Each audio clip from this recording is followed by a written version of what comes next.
Assalamualaikum warahmatullahi wabarakatuh. Halo semuanya, perkenalkan nama saya Dia Akila dari kelas M252 dengan NIM 25040750011. Adapun tujuan saya membuat video ini untuk menjelaskan tentang kajian bahasa Indonesia dari pertemuan 1 sampai 7. Untuk informasi selengkapnya, simak video penjelasan berikut ini.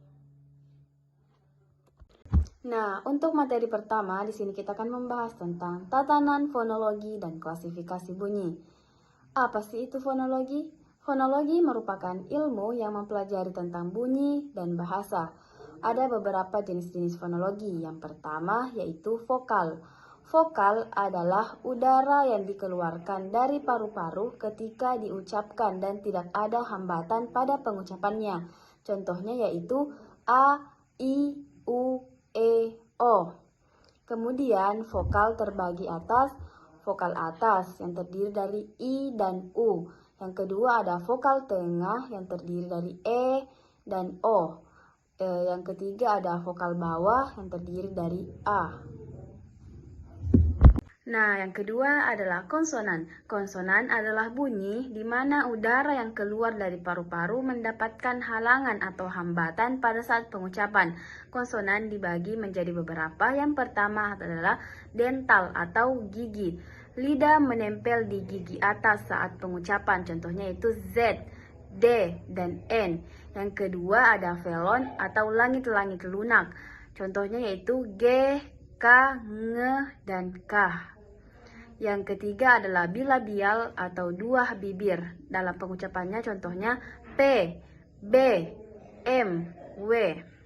Yang keempat ada labion dental atau bibir gigi. Contohnya itu F dan V. Yang kelima aleolan. Contohnya rongga gigi. Contoh pada pengucapan T, D, N, S, Z, L, N. Kemudian yang ketiga ada difton. Apa sih itu difton? Difton adalah dua vokal berurutan yang ditetapkan dalam satu kesatuan waktu seperti AU dan AI pada kata harimau.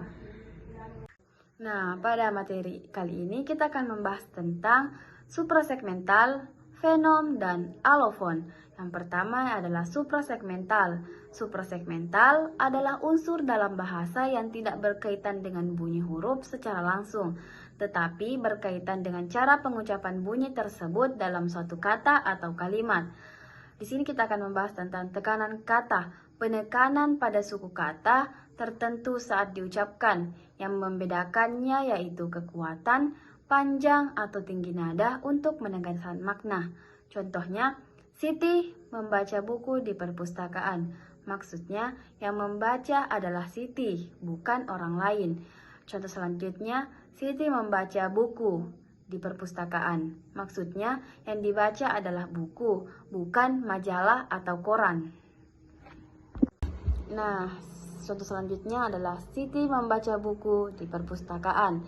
Maksudnya, Siti sedang membaca di perpustakaan, bukan di kelas atau di rumah. Nah, selanjutnya kita akan membahas tentang intonasi.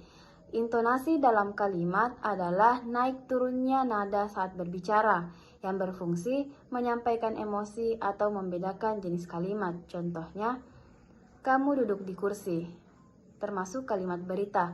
Contoh selanjutnya, kamu duduk di kursi, termasuk kalimat tanya. Contoh selanjutnya, kamu duduk di kursi, termasuk kalimat perintah. Kemudian selanjutnya di sini kita juga akan membahas tentang fonem. Fonem adalah satuan bunyi bahasa terkecil yang dapat membedakan makna kata.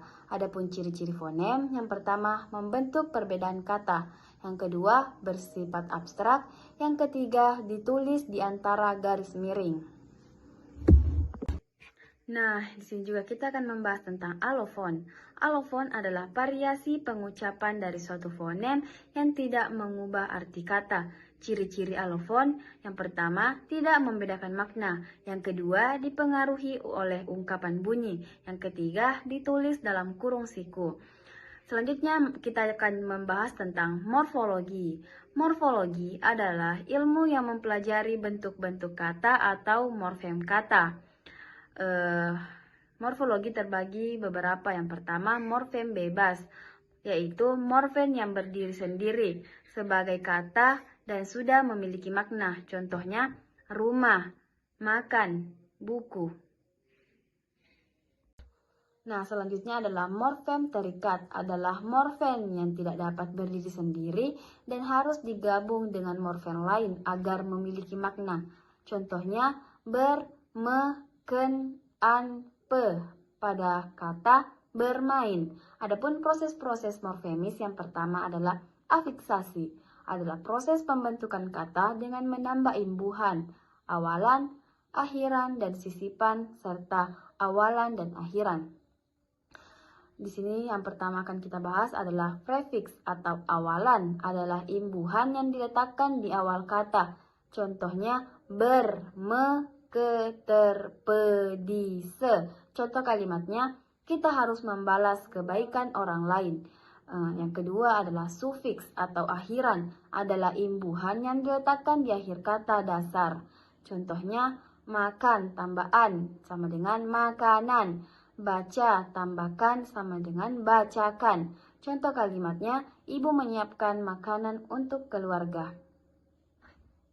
Nah, yang ketiga adalah infiks atau sisipan, adalah imbuhan yang disisipkan di tengah kata. Contohnya, el, Contoh kalimat, tangannya gemetar karena takut.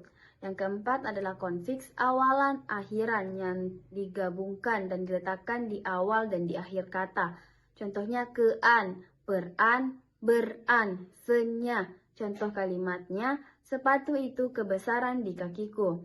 Nah, selanjutnya kita akan membahas tentang reduplikasi. Reduplikasi adalah proses pembentukan kata dengan cara mengurang bentuk dasar.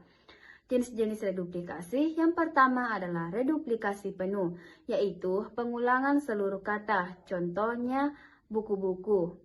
Contoh kalimatnya, setelah lama tidak dibaca, buku-buku tua itu berdebu. Yang kedua adalah reduplikasi sebagian, yaitu pengurangan sebagian dari bentuk dasar. Contohnya, berjalan-jalan dan membaca-baca. Nah, adapun contoh kalimat pada reduplikasi penuh, yaitu jalan-jalan sore adalah cara terbaik untuk menutup hari yang panjang dengan senyuman. Nah, yang terakhir kita akan membahas tentang komposisi. Komposisi adalah proses penggabungan dua kata atau lebih yang menghasilkan makna baru. Contohnya yaitu rumah sakit. Contoh kalimatnya, ibu bekerja di rumah sakit setiap hari.